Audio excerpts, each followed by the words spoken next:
Audition Studios, it's Braves Beat. Hey, I'm Dylan Condor. And I'm Julianne Lambert. So, Julianne, who are you taking out to homecoming this weekend? Dylan, there's no homecoming this weekend. What are you talking about? You moron. Anyways, let's go on with this week's episode of Braves Beat. To start off, let's once again recognize our National Merit Indian Hill High School students. We congratulate the 18 students who were recognized as part of the National Merit Scholarship Cooperation for their outstanding performance last year in the preliminary SAT/National Merit Scholarship qualifying test. 5 students from Indian Hill High School have qualified for the National Merit semi-finalist competition. Maya Anderson, Matthew Kopfer, William Ford, Johnny Cody, and Victor Stetler. In addition, 12 Indian Hill High School students have been recognized as National Merit Commended Scholars. These students are shown here. Indian Hill High School also had one student, Andrew Sackamiller, recognized as National Hispanic Scholar. Moving on to a practically life-changing switch for all of us in the school, students and staff can now move against the traffic flow patterns only during class times, where there is no transitioning between bells and when there are very few people in our hallways. This will expedite movement to the office, restroom, counseling office, and etc. Again, this only applies during class time or when our hallways are primarily empty. The Indian Hill School District congratulates Linda Clement Holmes for being recognized by the Indian Hill Boosters as a special person who has made extraordinary efforts in helping our student athletes during their time at Indian Hill schools. Indian Hill Athletic Director Brian Phelps presented Clement Holmes with the Tomahawk Award during the final home football game Friday, September 25th at Indian Hill's Tomahawk Stadium. All right then, are you prepared to hear about this week's chosen featured clubs? Let's pass it over to David for a bit.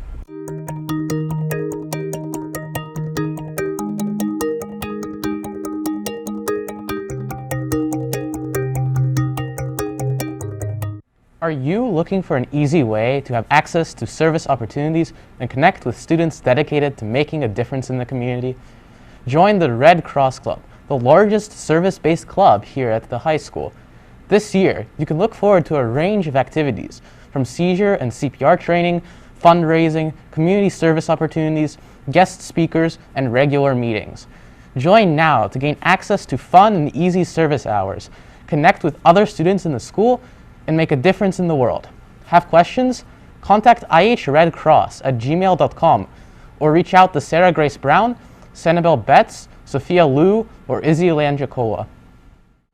Are you interested in joining Courageous Conversations? Here's a short video all about it. Hi, I'm Tacey Hutton. And I'm Ethan Marks, and we're part of Courageous Conversations. Courageous Conversations is a club open to anyone that gives students the chance to talk about issues like race and identity and our experiences in the school. Also, as part of Courageous Conversations, you'll work with our group of students to organize Be Brave Day. For those of you who don't know, Be Brave Day is an annual event here at Indian Hill that was started 2 years ago. Unfortunately, we couldn't have one last year, but we have a lot of plans in place that we'd like to continue to host sessions and engage discussions throughout the entire school community. It's really important work, we feel, and it's something that we want everyone who has a different perspective to come and join us to do. Are you interested in joining FCA? Here's a short video all about it. Hi, I'm Ellie Jones. I'm Will Ford. So are you interested in learning more about your faith surrounded by like-minded peers? If so, you should come join the Fellowship of Christian Athletes Club, where we'll discover new ways to build our faith from far apart. During our time together, we'll hold Bible studies under both the Braves Pavilion and in Mr. Witt's room, where we'll read scripture and engage in conversations to foster empathy and growth, cultivate integrity and teamwork, and build our connection with God. Our first in-person meeting will be held on Friday, October 16th, before school under the Braves Pavilion. If you're interested or have any further questions, please feel free to reach out to either one of us. Thank you. I interviewed Riley Grace about Pow Wow at Indian Hill. Take a look.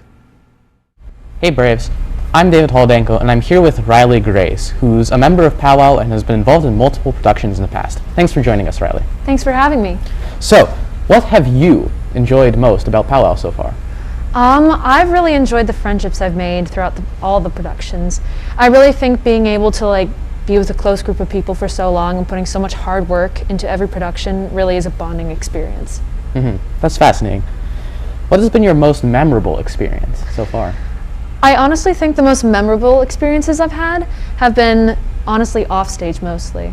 because there's just so much happening backstage and you're able to make so many fun jokes and just so many laughs, and yeah, it's a really good time. What have you learned by participating in Pow Wow? I've learned to come out of my shell a lot because I really consider myself more of an introverted person, but through performing I've really learned to become more outgoing, and I've also learned to not take any moment for granted, because although Pow Wow can be stressful at times, it's definitely worth it in the long run. Finally, is there anything else you'd like to share or talk about in the upcoming weeks for Pow Wow? Yeah, there are auditions for Pow Wow starting October 26th and 27th. The production we are putting on this year is Hello Dolly, and you can find this information on the Indian Hill Theater Canvas page, which can be accessed by emailing Mr. Clark or Mrs. Thomas. Furthermore, there is more information on bit.ly/ihtheater.com, which can be found for further information on auditions and other information. This was Riley Grace, a member of Pow Wow. Thanks, Braves. Back to me. That's all I have for you on The Corner. If you're interested in having your club featured on an episode of Braves Beat, send an email to david.holodenko21@ihsd.us and officialbravesbeat@gmail.com with the name of your club and the teacher leading it, a brief synopsis, and any photos or videos you would like to share. We'd especially love any student-made videos talking about the club, so you don't have to listen to my raspy voice the whole time. Thanks, Braves. Back to you in the studio. Thanks, David. Did you know that we're in the midst of National Hispanic Heritage Month? It's from September 15th to October 15th. National Hispanic Heritage Month traditionally honors the cultures and contributions of both Hispanic and Latino Americans as we celebrate heritage rooted in all Latin American countries. Latinos have established missions and businesses, raised families, built agricultural industries and labor unions, written novels and songs, and fought in the civil rights for American courts. The breadth of Latino experience is the vital aspect of America's rich and diverse path.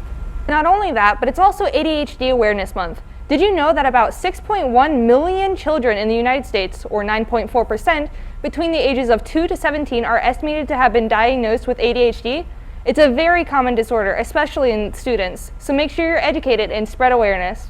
Indian Hill High School congratulates senior Amitesh Verma and freshman Ajern Verma for each earning the President's Gold Volunteer Service Award. Amitesh Verma was recognized for volunteering approximately 270 hours over a period of 12 months at various organizations.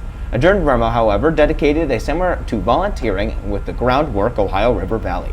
On the topic of community service, Indian Hill High School students served more than 10,000 hours during the 2019-2020 school year before the COVID-19 pandemic forced the district into distance learning. That's amazing. Keep up the great work, Braves. There's still some sports going on this season. Let's listen to Joe and Garrett for some more information. Thanks, Dylan. I'm Joey Shawley with this week's sports report. I'm Garrett O'Brien. Let's start off with golf. Our boys golf team placed first at sectionals. Our boys look great out there in this year's new uniforms. They moved on to districts this Tuesday, but had an unfortunate loss. They were a few shots short of qualifying for the state tournament, but had an overall great season. Junior standout Peter Shakley had an excellent season, but was one choke shy of qualifying. Great job, boys, on this outstanding season. Our boys soccer team lost last Saturday to Summit 5-1, with a goal being scored by freshman Zane Higgins. Way to go, Zane. The Indian Hill Braves played on Wednesday against their CHO rivals, the Wyoming Cowboys. After a tough match, JV lost 2-1 with a goal scored by Jackson Rabinold. Fighting hard to the finish with a second half shutout, Varsity lost 2-0. Both teams will face Finneytown Thursday for the last home game of the season. And our girls soccer team played Taylor last week and won 2-0. The girls soccer team also has a game this Saturday against Tippecanoe. Good luck. The girls field hockey team played Hilliard on Saturday and won 4-0, and then played Summit on Tuesday and won 4-1. Keep up the great work. Our girls tennis team is participating in their sectionals tournament. Every single one of them advanced in the first round on Monday and will continue their quest on Saturday in the second round of the sectionals. Tune in next week for the final results. Girls volleyball beat Reading in 4 on Monday night. Piper Kalman with some amazing digs, Kaylee Withers with a record-breaking 15 kills, Lauren Sewell with some great sets. Congrats, team. Thursday night's match with Taylor is the annual Volley for a Cure event. The Indian Hill Braves football team played their final regular season game last Friday against the Finneytown Wildcats. The final score was 62-6, led by junior standouts Ty Thornton and Antoine Peak Jr. Senior offensive lineman and top Bowden recruit Grant Lanham minimized the tackles behind the line of scrimmage and held the defensive to 0 sacks. Columbia, Bowden, and Mike Ricketts had a lot to say about their top recruit. Ohio State reached out to him with a handwritten letter. Thornton had 3 total touchdowns along with Peak's 3 rushing touchdowns. The OHSAA tournament begins this week, but the Braves have a bye week because of their high seed in the playoffs.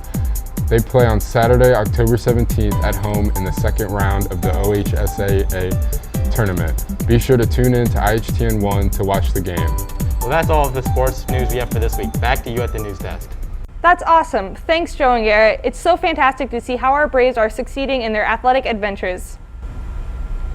HOSA is doing a Chipotle fundraiser on Wednesday, October 13th from 4 to 8 p.m. at the Montgomery location. To support the club, simply go to Montgomery Chipotle from 4 to 8 p.m. and simply show them this waiver or tell them that you'd like to support Indian Hill HOSA. 33% of all proceeds will go directly to HOSA. To order online, families should use the promo code G36HLFE and pick up their order at Montgomery Road Chipotle.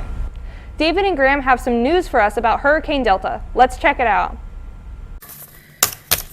Breaking news. What was once Tropical Storm Delta has rapidly intensified into a hurricane that will likely affect people in both the United States and Mexico. We go now to Braves Beat correspondent David Holodenko, who is death-defyingly and unnaturally close to the eye of the storm. David?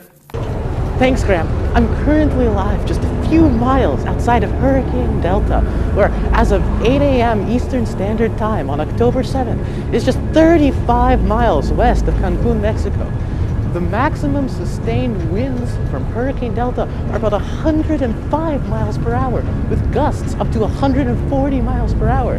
Hurricane Delta is special. That had the fastest intensification rate since Hurricane Wilma in 2005. Reaching Category 4 in just 28 hours after becoming a tropical storm. The National Weather Service currently predicts that after hitting the Yucatan Peninsula, Delta will make landfall in Louisiana around Friday at 2 p.m. However, these predictions can and do change as time goes on.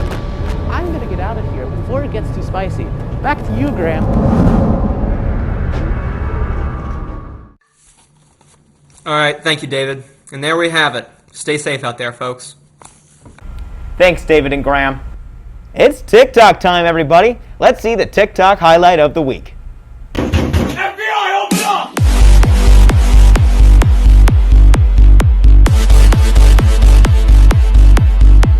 I'm afraid that's all the news that we have for now. Be sure to follow us on Twitter, subscribe to us on YouTube, and email us with any school updates. And remember, stay classy, Indian Hill. No way. Is that a Dr. Pepper?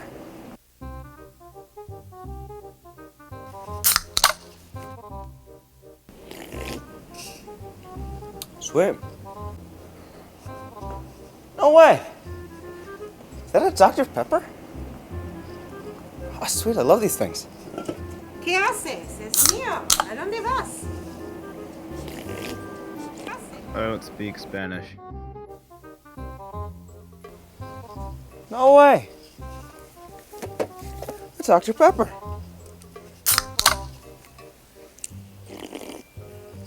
This stuff. Hold up. Is that a Dr. Pepper?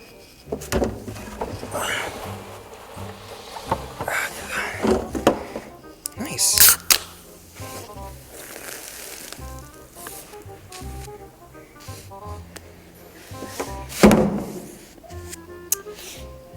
You guys didn't know where a disposable mask would be?